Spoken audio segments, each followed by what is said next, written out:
अस्सलाम वालेकुम दोस्तों, welcome on Waqar cricket show. Babar Azam नहीं बल्कि जिम बाबर है ये।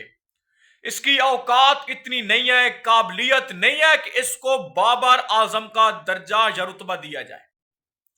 ये वो बाबर आजम नहीं है।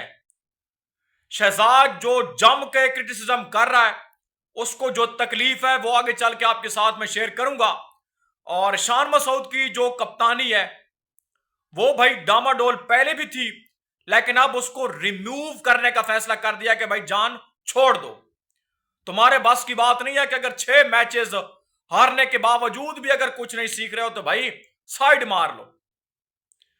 और शान मसूद को रिलीफ भी 2 टेस्ट मैचेस का हाला किया है कि इस सीरीज के बाद इस बंदे को रिमूव किया जाएगा, कि हो सकता है कि दोनों में से कोई एक जिता दे।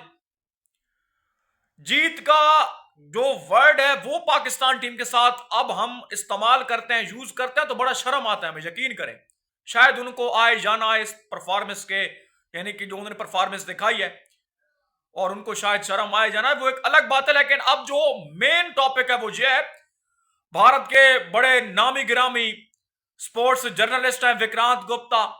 उन्होंने कहा कि ये जो बाबर आजम है ना, इस बंदे का बैड पैच नहीं है, इसकी फॉर्म बहाल नहीं होने वाली है। ये बंदा, आप कह रहे हैं कि प्लेयर्स के ऊपर उनके बैड डेज आते हैं, फिर उसके बाद वो स्ट्रगल करते हैं, फिर जनाब फॉर्म उनकी वापस आ जाती है। Like Kane Williamson, Virat Kohli, जो रूट, इनके ऊपर बैड पैच है। स्टीव स्मिथ के ऊपर आया, लेकिन वो बहाल करके वापस आ गए, उनकी फॉर्म आ गई है।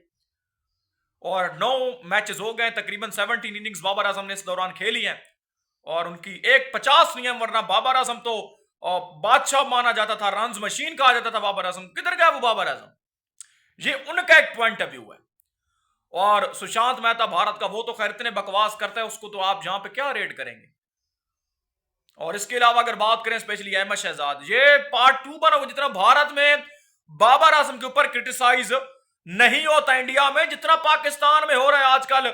हमारा अपना एरा जो है वही गलत है, हमारी नीयत और सोच ही गंदी है बाबर आजम के मुताबिक। लेकिन हकीकत यह, रमीज राज ने कहा कि आपकी काबिलियत औकात इतनी नहीं है कि आप बाबर आजम जैसे बल्लेबाज को यार अफोर्ड करो। कोई है अगर आपके पास बैकअप तो बताओ, कोई बैकअप है आपके पास बाबर आजम का? आपके पास कोई बैकअप ही ऐसा नहीं है। तो फिर इस तरह की मतलब बात करना, तनकीद करना क्या बनता है? इकलौता ऐसा बंदा है जो फ्लॉप हो रहा है। पाकिस्तान की हार की वजह भी हम मानते हैं बाबर आजम है, क्योंकि वो बंदा रन नहीं कर रहा, तो इनकी जो औकात, जो काबिलियत, एक्सपोज हो गए सारे। ये जनाब जो जम के क्रिटिसिज्म किया जा रहा है, जो करने, हालांकि रियलिटी है पाकिस्तान जिस तरीके से इंग्लैंड से हारा है, मैं समझता हूं जिल्लत अमेज शिकस्त है। लेकिन हकीकत का सामना करना भाई सीखना पड़ेगा आपको।